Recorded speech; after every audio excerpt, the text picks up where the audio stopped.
Hi, I'm Wendy Zuckerman, and you're listening to Science Versus. Welcome back to a brand new season. We've got a lot of science, a lot of fun ahead. We're really excited to share it with you. So today we are pitting facts against having your phone stuck in your face as we tackle social media.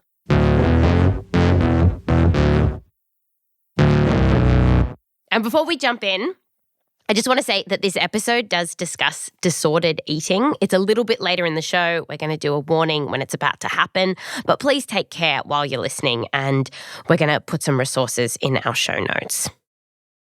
Social media has become this huge bugbear.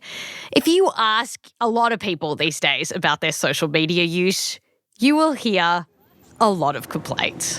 When I scroll through Instagram, I feel horrible. I know it shouldn't matter, but I do worry about, okay, so why has this person's account gotten more followers than I did? Why did I make a video in the same format, but theirs went viral and mine didn't? I feel like it's just so soul-sucking, and it's like, why are you letting yourself fall into this?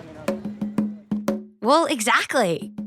Because even though a lot of us don't seem to like being on these apps, it's as if we can't look away. A Gallup poll from last year found that teens are spending almost 5 hours on social media every day, and even us grown-ups are getting sucked in. Senior producer Meryl Horn asked a bunch of folks at Washington Square Park in New York City this simple question. So how often are you on social media? Oh, this will be a bad answer. 2 hours? 3 hours? How many hours a day do you feel like you're on it? Do you want me to check? Sure, yeah. Yesterday, I was on Instagram for 1 hour and 48 minutes. The day before, I was on Instagram for 3 hours and 18 minutes. We all are just so stunned by how it's taken over our lives. Yeah. People were worried that social media had shortened their attention spans. Oh yeah, 100%. For sure. 1,000%. I don't have an attention span. I want to leave this, whatever this podcast is right now, because my attention span is so low. And that it was the reason that they found it so hard to finish a book or even have a conversation with a friend without wanting to check their phones. This morning, I'm like, what do I do?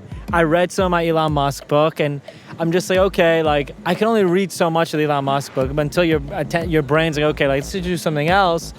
And it goes back for this dopamine hit in my iPhone. Last night I was hanging out with these people in my dorm. For 5 minutes we were speaking. For 30 minutes, everyone was just on their phone. Oh my God, that f***ing kills me. I'm like, that's disgusting. That's disgusting. Talk, you're with people.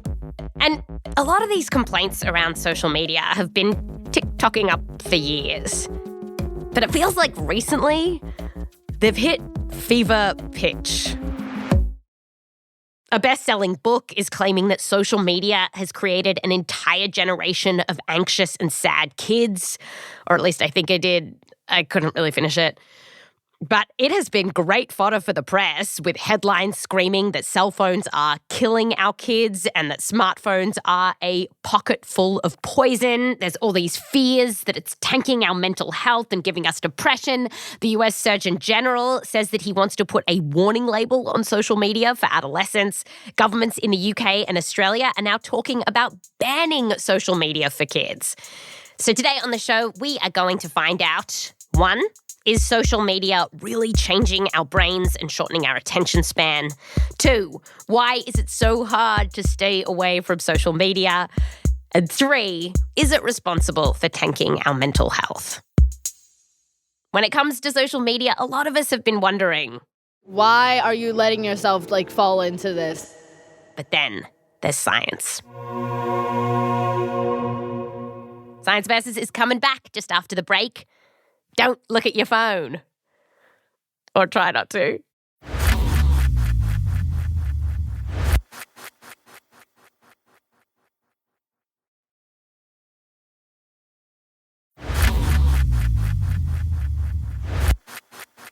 Welcome back. Today on the show, social media, is it scrambling our brains and screwing with our mental health? Meryl Horn, PhD, senior producer at Science Versus, has been looking into this. Hey, Meryl. Hi, Wendy. So, Meryl, what's your relationship like with social media? Oh, not great. Oh, really? I actually thought you would be, bigger than social media. Really? I'm glad I gave that impression because, I just tend to use it a lot. and then feel like shit afterwards. TikTok, I've had to like delete at points because it's been so bad. Like, it's not good. Oh. Yeah, I've had like a rocky relationship with social media. Uh-huh. And so when I read the headlines that are like, you know, saying it's bad for our mental health, like that resonates with me. Yeah. But I like wanted to see what the science says. So the first question I had was just like, what is it doing to our brains? And like right off the bat, I did find that using our phones can affect our brains in this kind of weird way. So in order to use your phone, what body part do you use? Oh. That's it's a strange way. I was like, it feels like my hunched back is what I'm using. But I guess like your thumbs. Yeah, your thumbs. Well, one study found that if you've been using your phone a lot recently, the like chunk of your brain that's devoted to like your thumbs actually gets a little bit bigger. No way. Right? Oh, that is But to me, it's kind of weird. just cool. It's like your brain realizing, oh, wow, she's really using her thumbs. Like, I better like get more neurons doing that stuff. So there you go. Social media affecting our brains. Yeah, of course it can, you know, like most things that we do. But then like the thing that I really wanted to look into that you hear a ton is that it's also affecting our attention span. Yes, that people can't even read a book anymore because of social media. Is this true? So I looked into that, and to help walk us through this is Gloria Mark. She's a Chancellor's Professor Emerita at the University of California, Irvine. And Gloria is the perfect person to help answer this because she's been researching attention for decades. So how does she measure our attention span?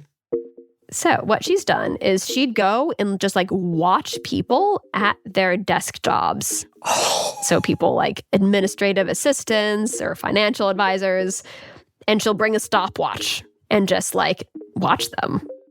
You don't want to be too close. You don't want to be leaning over their shoulder. But it's close enough so you can get a sense of what's on the screen. Sometimes you see them picking up their phone. Sometimes you see them getting up and walking out of the office, and we try to follow after the person to the extent that we can. Oh my God. I'm just having this reaction because I'm just like, imagine how many cups of tea she saw me make, how many times I just like have to have a little bit more chocolate, how many times she'd see me pick my nose. But they know, right? Like if Gloria's in the corner, I will never look at my phone. Yeah.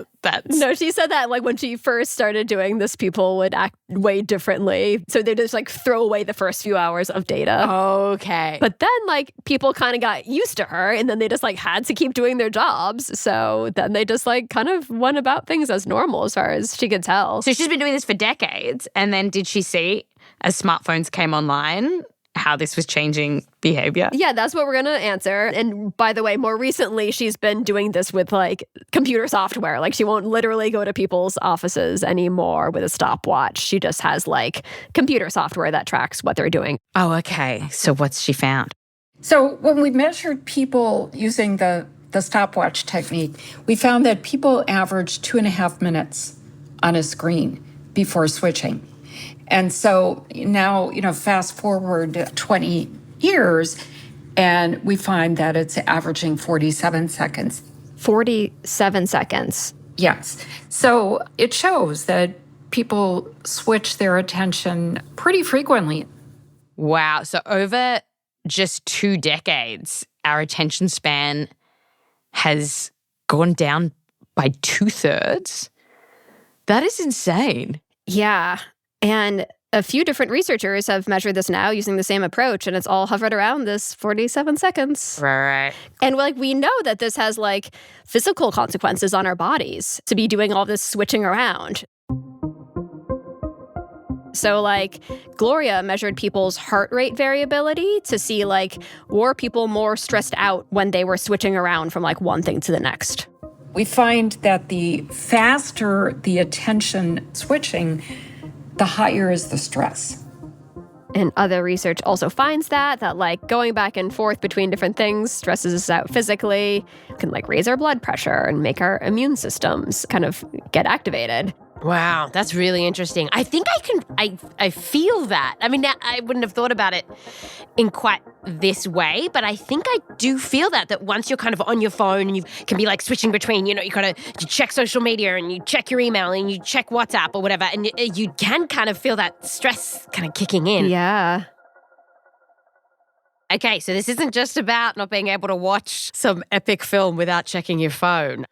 So do we know that social media is to blame here for shortening our attention spans? Well, technology has changed a ton in the past 20 years, right? So there's all these different apps now that are probably distracting us. But there is some research that says social media is partly to blame. To explain why, let me tell you about this thing that happens in your brain. So let's say that you are trying to watch that epic movie. Okay. Part of you might be kind of thinking I'm just going to check my phone real quick. I'm just going to do this. And it's almost like a little impulsive devil on your shoulder being you could just check this thing real quick. Yeah, exactly. But then maybe there's another part of you that's no, don't do that. It's movie time. And it resists that urge. And it could be that when you're on social media, you're not really exercising the part of your brain that's showing restraint here. You're just scrolling and scrolling. And it might be that it actually kind of weakens that part of your brain that's don't do that. That kind of resists our impulses. Oh. The sciencey name for this is inhibitory control. And scientists can measure it in the lab.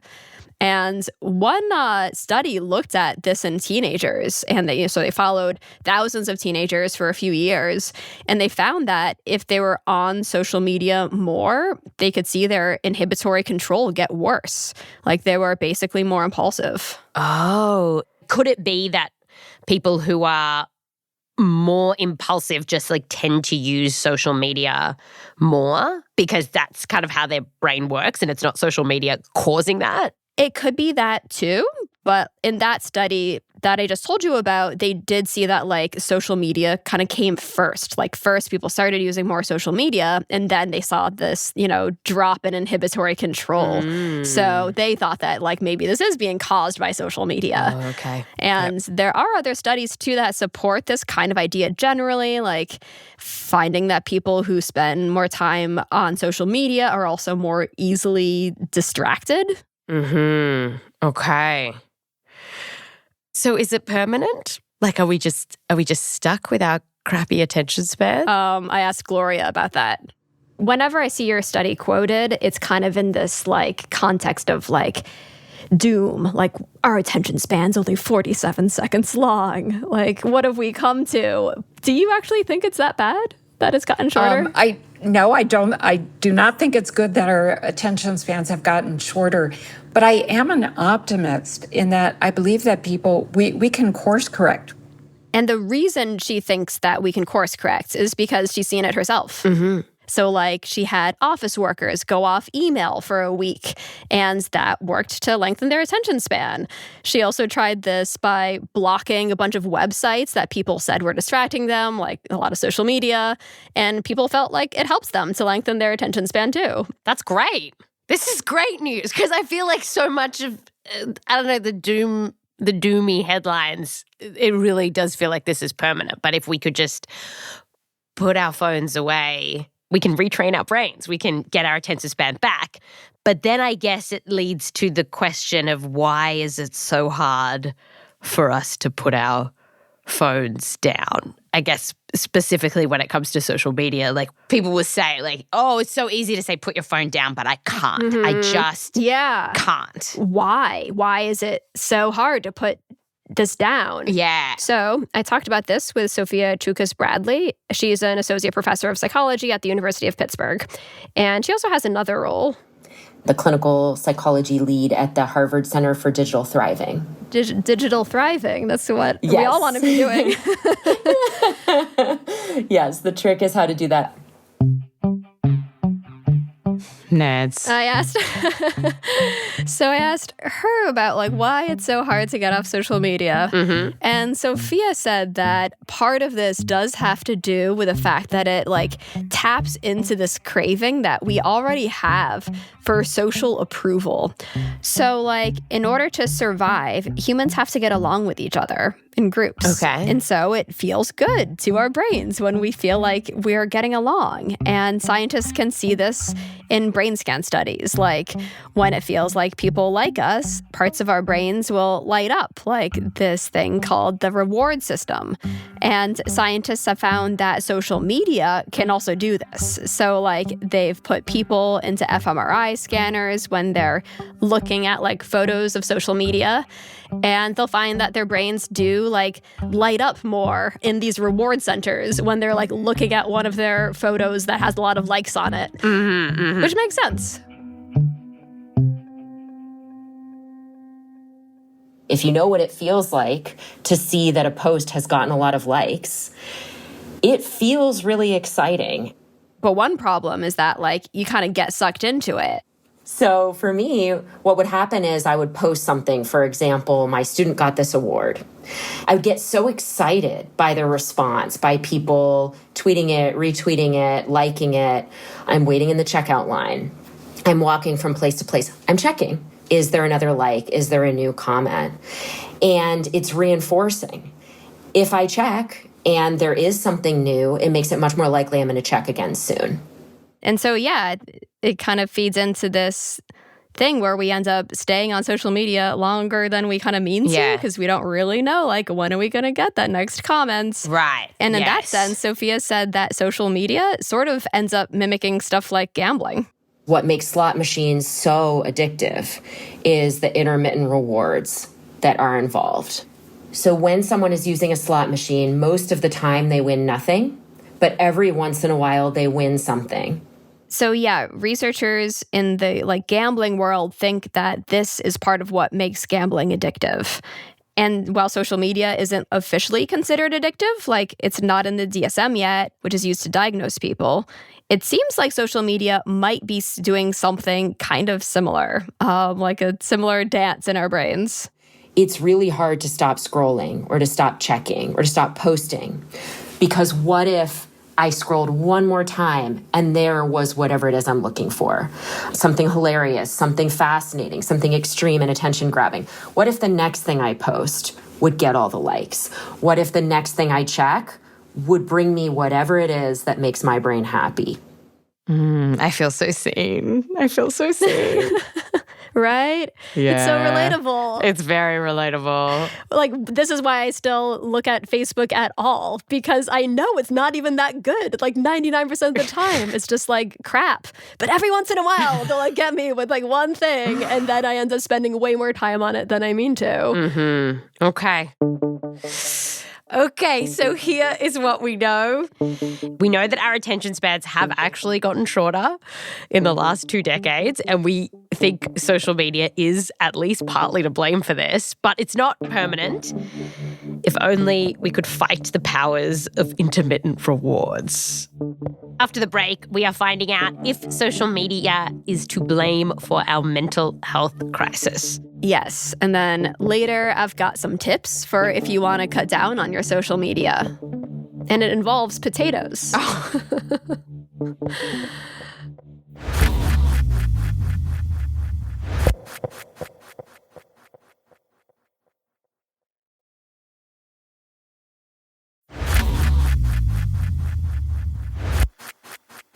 Welcome back. Today on the show, we're looking at social media. And a big thing is that social media is to blame for causing a mental health crisis.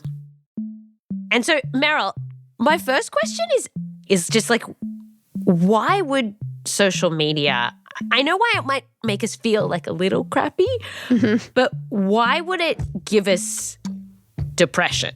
Well, one idea that you hear a lot is that it's that social media makes you feel crappy because it's just like taking time away from you that you would normally be spending doing other stuff that actually makes you happy, like hanging out with your friends. And this came up a lot in the park in New York City.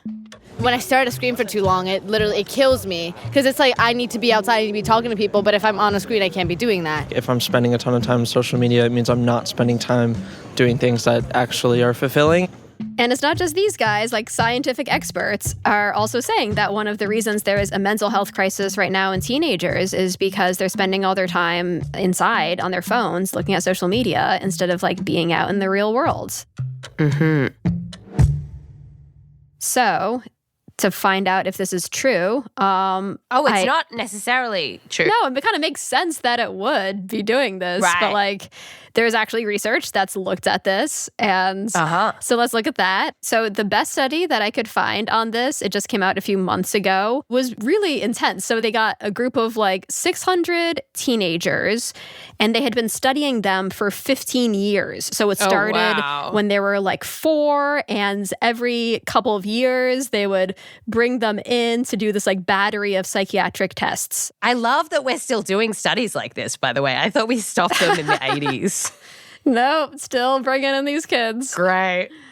I talked to one of the researchers who did the study.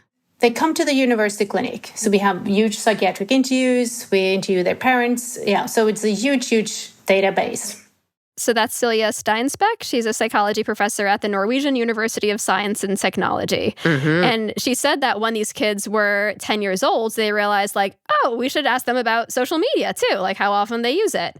And they've also been asking them about how much they socialize with their friends, like in person. And so now we can answer this question. So we wanted to test whether, is it a case that they spend less time with friends over time if they use social media more or not? And what did you find? Yeah, I was quite astonished, actually. Those who liked and commented and posted more on social media over time, they were more likely to spend more time with friends offline, not less time with friends. Wait, so like the exact opposite of how people feel? The more time on social media also equals more time with friends. Yeah. So they just have more time in the day? Yeah, I mean, so according to one review, it seems like it's actually more likely to be taking the place of other stuff, like reading books, watching TV, magazines. So we do less of that stuff now than we used to. So yeah, for most of us, like, it's probably not ruining our social lives.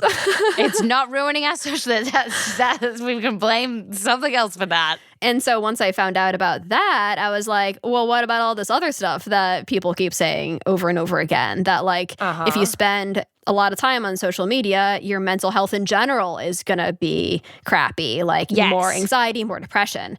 And so, like, there are dozens of studies that have done that like look for a link between how much time we spend on social media, and then they'll also ask them questions that get at whether they have like depression or anxiety and that kind of a thing. And we can look at all of these studies to see, like, is there a link here? That's what you really want to do, is not just look at one study, but kind of put them all together and see if there's an effect or not. Yes. And when studies do this, they mostly find that there is like a small correlation. So like you can see this general trend where if you spend more time on socials, you are more likely to have like depressive symptoms. But like a lot of researchers have been pointing out that like it actually does matter that this link is like really small. What do you mean? So like one review paper said that it's, quote, unlikely to be of clinical or practical significance, which is basically nerd speak for like, we can measure something here, but it may not mean anything in like the real world. Oh, so by like the link being small, like they're not necessarily saying that people who spend a lot of time on social media are really, really, really depressed. It's like they see they feel a little bit crappier than the rest of us. Yeah. And if social media is actually really bad for our mental health, you would expect that, like, if you have people get off it, their mental health would get better. Yeah. Some studies have actually done this. They'll, like, have people cut down on social media, and a lot of the time, people don't really feel any better. Oh, really? Wow. I mean, that is like a far cry from some of these headlines that we see, right? Because, like, very fancy and important people are building careers and writing best-selling books saying that, like, social media is to blame. Yeah. It's like, I mean, obviously, like, the internet can be a really crappy place, But like, I was surprised that the evidence on like depression wasn't stronger. Yeah, right? But like, despite all of that, basically everyone agreed that there are certain things that you might find yourself doing online that are really bad. What are those things? Yeah, so one thing is that researchers have found that if you compare yourself a lot to like the people that you're looking at on your screens, then you're going to feel crappier. And so like if you're the kind of person who's constantly scrolling through and thinking like, oh, like they're better than me, you know, not consciously. Yeah. Or sometimes consciously. Yeah. Yeah, basically. Yeah. For me, it's always like the house, like interior decorating videos that the algorithm gives me. And then I feel like, oh, my house looks like crap. Right. This person's got more likes. I feel like social media manages to find that little insecurity that everyone has. You know, so for you, it's about your house. But for me, it's like, you know, how many likes does their podcast have? How much bigger is their podcast? I don't know how social media does it, but it just finds your insecurity. Whatever it is, you know, your body's not good enough. Yeah, and body. So that is the thing that body image is the thing that a lot of research is on, actually. Like, let's dive into that one. Oh, okay. So for this, I talked to Rachel Hogg. She's a senior lecturer at Charles Sturt University in Australia. And she told me, like, you know, I actually worry about this body image stuff too. And I came off a live TV interview the other day and I said to one of my friends, I know that this is peak irony, but did my neck look chooky in that interview? You know, so I want to be really clear. I'm not outside of this at all. Yeah. So Rachel did this study published just a month ago where she basically wanted to see whether watching content with disordered eating from TikTok can make people feel worse about their bodies. So if this is something that, like, for listeners, they think they maybe should avoid, then they should definitely skip ahead about 7 minutes. And so here's what they did. The researchers made 2 different, like, compilations of videos that they drew from TikTok. In the control video, here's what they saw. Videos of nature, we had pets and cooking videos and that kind of quite neutral content. So here are some snippets from that. One was like telling people how to parallel park. Pull up next to the car that you want to park behind and line up the back of your car with the back of theirs. You knew that you always wanted to be a professional drag queen. I just wanted to be a star any way I got it. Grab your purse, put it over your head, okay? Your hands through here. It's a backpack now. It's a backpack. It's a backpack. Okay, very neutral. Also a little bit helpful. Handy tips in there.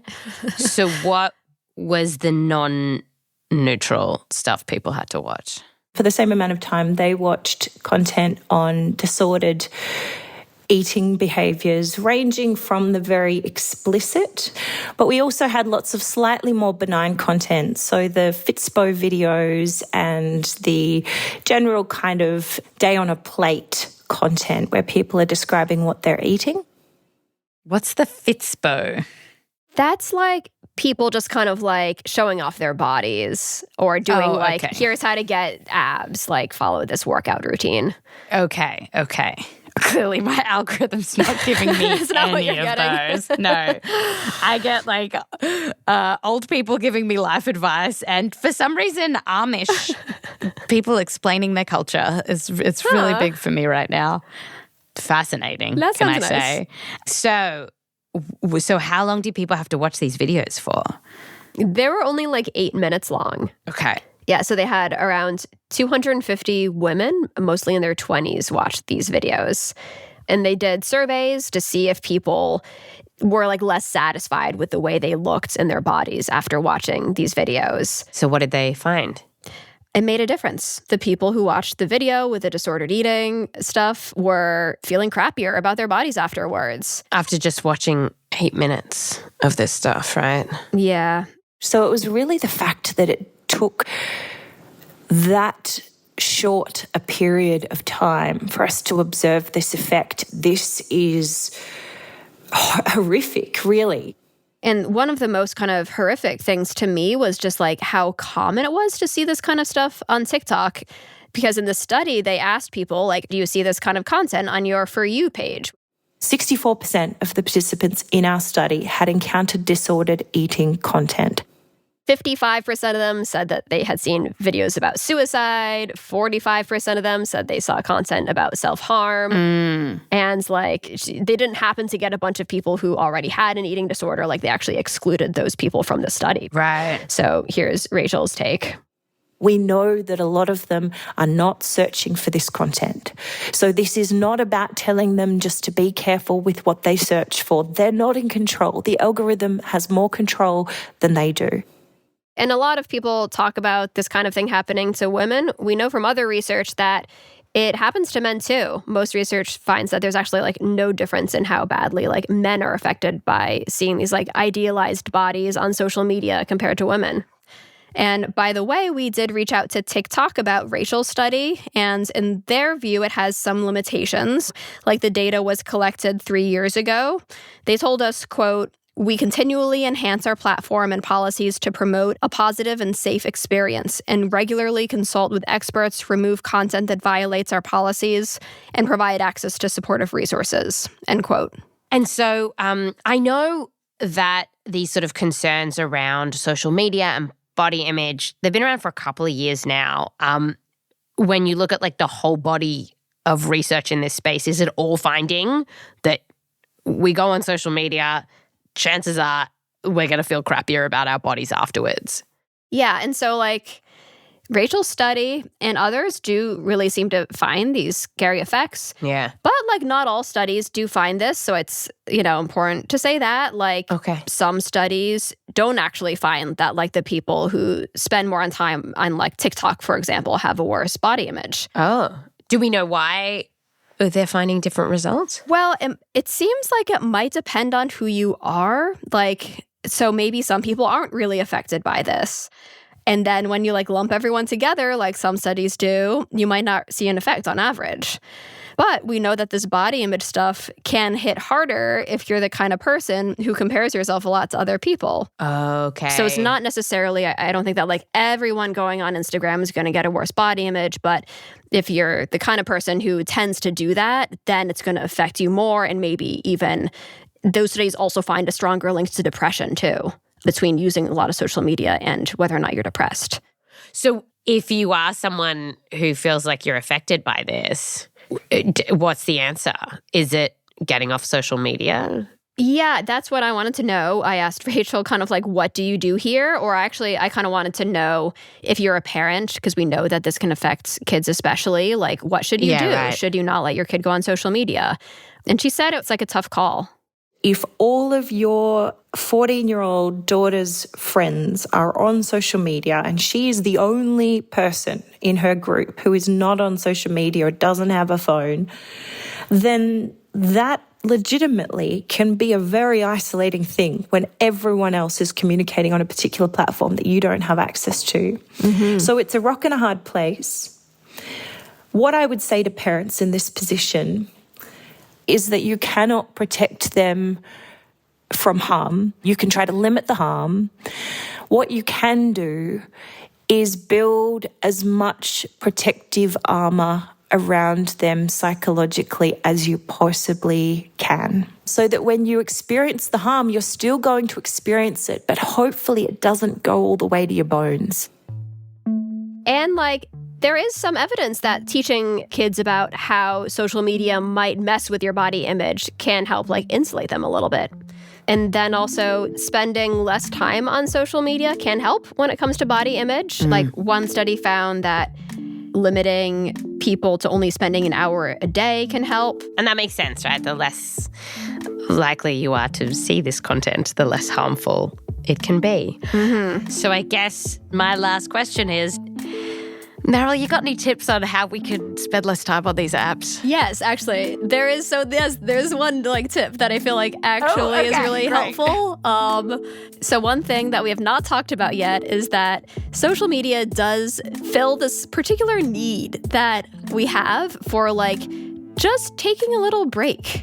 So like this came up a lot at the park. It's like, this is like my moment of the day to like feel nothing, I guess. Feel something, but also feel nothing. Honestly, like it's what I do. Like after I get home, I'm just like de-stress time. It's how you unwind. Yeah. It's like a little vacation for our brain. Yeah. When you're like really filled up and you're not actually going to use this time to learn chess. Your brain can't do that. It can only do stupid shit. Yes. Yeah, so and that is what Gloria Mark, our attention expert, she calls this kind of activity a rote activity, where it's like really engaging, it sucks up our attention, but also like does not demand too much effort from our brains. I personally don't think it's bad to do rote activities. They can have a function for us. They can have a function to help settle the mind. And so, spending 5 minutes scrolling through Reddit, there's no problem with that. What is bad is when you get stuck doing them and you can't pull out. Like one of the things that you can do is just like, if you don't like social media and you're just kind of, on it out of habit, then just find something else that like fulfills that same kind of role that you can switch it out with. So it can be like, just playing like solitaire or like something off your phone. Knitting. So a lot of people talk about knitting. It calms them. It settles their mind. And if they have a break, they pull out knitting. One guy who I spoke to bounces a ball against, it's like a net, and he bounces the ball against it. That's his rote activity, and it just calms him.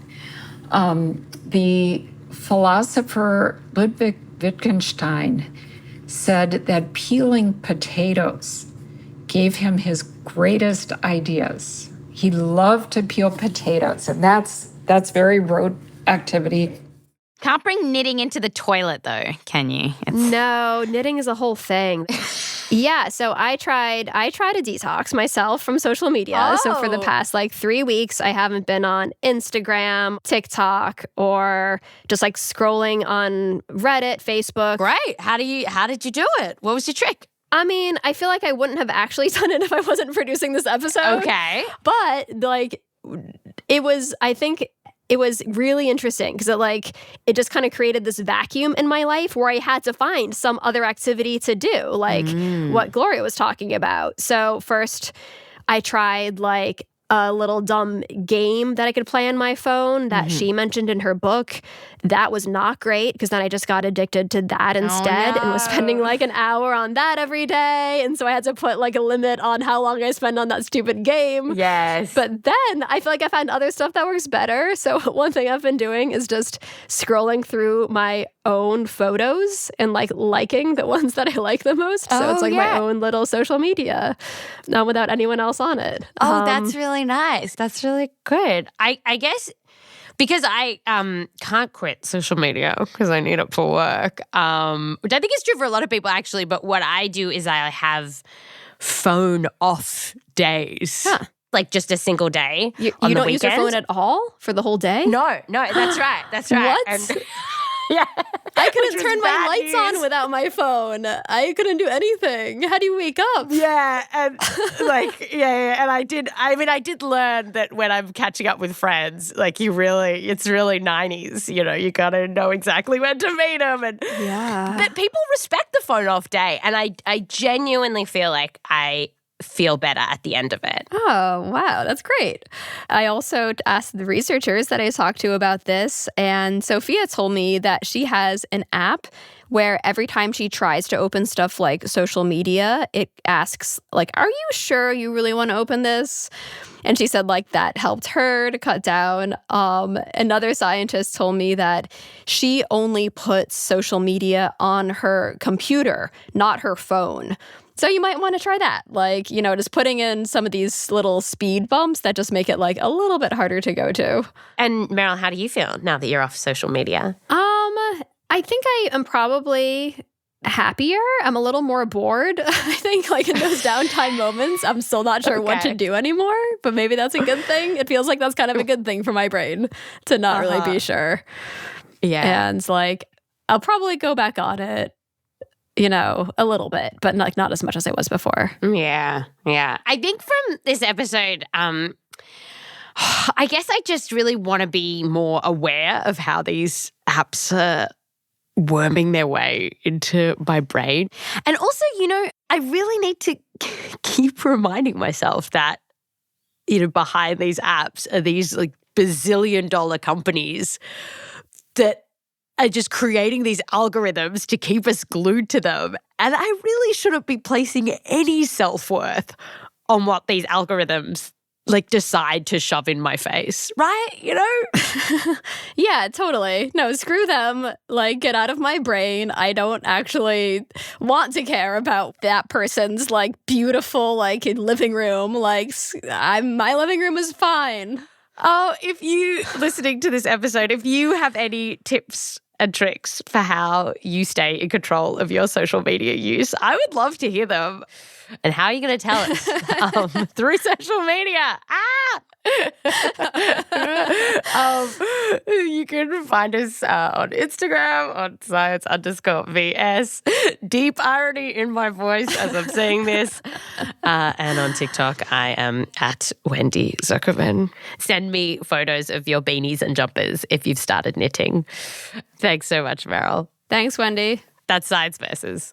And how many citations are in this week's episode? We have 70 citations. And if people want to see them in all their glory, where should they go? So they can go to our show notes, and then we'll have a link for the transcripts in those, so they can read the whole script and all of the citations. Great. And also in our show notes, we'll have a link to Gloria's book called Attention Span, which was really good and has even more tips for kind of how to take control of your, life and social media habits. Also, completely unrelated, Meryl, did you know that New Zealand's Bird of the Year competition is on right now and everyone can vote? And I have a favourite bird that I want everyone to vote for.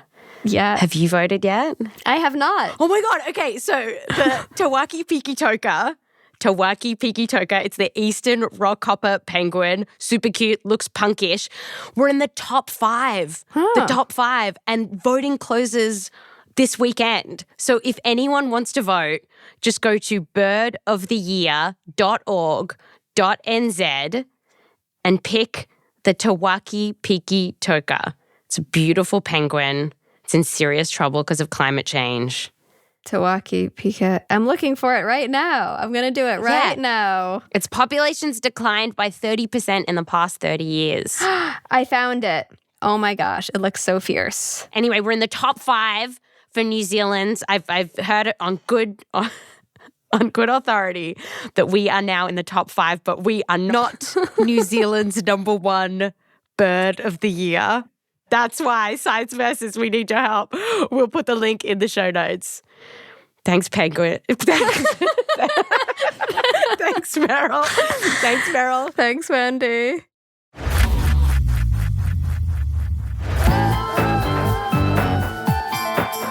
This episode was produced by Meryl Horn with help from me, Wendy Zuckerman, Rose Rimler, Akedi Foster-Keys, and Michelle Dang. We're edited by Blythe Terrell. Fact-checking by Erica Akiko-Howard. Mix and sound design by Sam Baer. Music written by Bobby Lord, Emma Munger, Boomy Hidaka, and So Wiley. Thanks to all of the researchers that we spoke to for this episode, including Professor Hunt Alcott, Dr. Jacqueline Nessie, Professor Patricia Conrad, Dr. Robert Kraut, Dr. Andrew Westbrook, and Dr. Nicholas Issen. A big thanks to everyone who talked to Meryl about social media in Washington Square Park. We really appreciate it. And thanks to Laurie Siegel, Ali Settlemyer, and Whitney Potter. An extra thanks to Christopher Suter, Beverly, the Zuckerman family, and Joseph Lavelle Wilson. Science Versus is a Spotify Studios original. Listen to us for free on Spotify or wherever you get your podcast. If you are listening to us on Spotify, follow us and tap the bell icon so you'll get a notification every time a new episode comes out. I'm Wendy Zuckerman. Back to you next time.